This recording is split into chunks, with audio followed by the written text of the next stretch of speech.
In the late 1960s and early 1970s, a rugby team carved a name for itself, known far and wide for its remarkable achievements.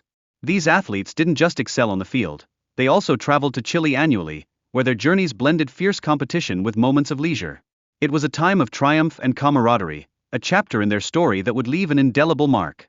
However, the tides of fortune turned when a financial crisis gripped Uruguay, forcing the team to board a military plane for their trip. Passengers found themselves contributing a fee, a grim reflection of the times, to transport civilians through the troubled skies. This decision underscored the difficult realities they faced, transforming their journey into a somber adventure. At the helm of the plane was an experienced pilot, yet he couldn't escape the challenges posed by the turbulent weather over the Andes. The region, known for its unpredictable climate, shifted rapidly, turning calm skies into a tempest.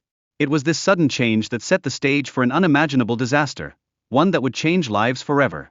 Meanwhile, the co-pilot made a grave miscalculation, failing to determine their exact location and disregarding crucial air traffic control instructions.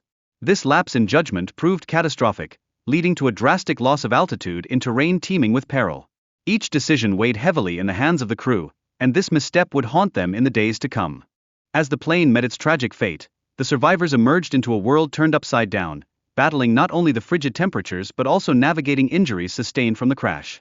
Clad in inadequate clothing, they quickly realized the severity of their plight.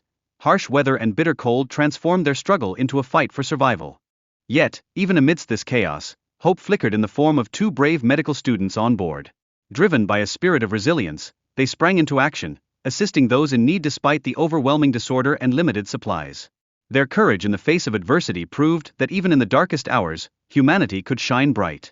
With scant resources, the survivors banded together, displaying remarkable teamwork as they began to ration the small amounts of food they managed to gather.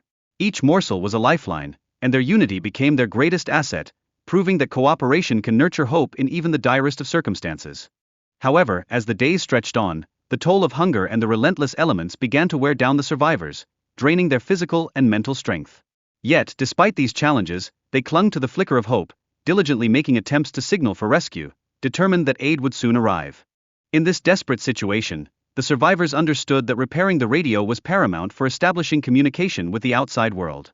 Rallying together, they pooled their ingenuity, working tirelessly to find a solution, a testament to their resourcefulness and unwavering spirit amid such adversity. As their food supplies dwindled, a grim reality loomed over the survivors.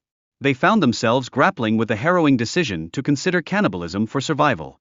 The weight of this choice pressed upon them, forcing a consideration of morality in the fight against starvation. Just when a glimmer of hope seemed impossible, an avalanche struck, adding to their suffering and reducing the number of survivors even further.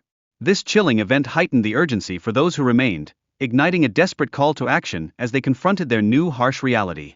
Amidst the chaos, a plan began to take shape, a daring ascent of the surrounding mountains in search of help or resources. Selected individuals underwent rigorous training, preparing themselves mentally and physically for the daunting journey ahead, fueling their resolve to survive against the odds. During their struggle in the snowy peaks, the survivors ingeniously crafted makeshift flares and gathered reflective materials to signal for help. This strategic planning became a lifeline, a beacon of hope that shone brightly in their darkest hours, pushing them to persevere. The heart-wrenching decision to send Antonio back to the plane reflected the harsh reality of their dwindling resources. This choice underscored the necessity of teamwork in survival situations, a reminder that unity can sometimes pave the way through even the bleakest of paths. Then, against all odds, the survivors stumbled upon signs of life, a lush patch of greenery and a flowing river. This discovery ignited a spark of hope within them, becoming a pivotal moment that boosted their morale as they pressed on through adversity, united by the dream of rescue.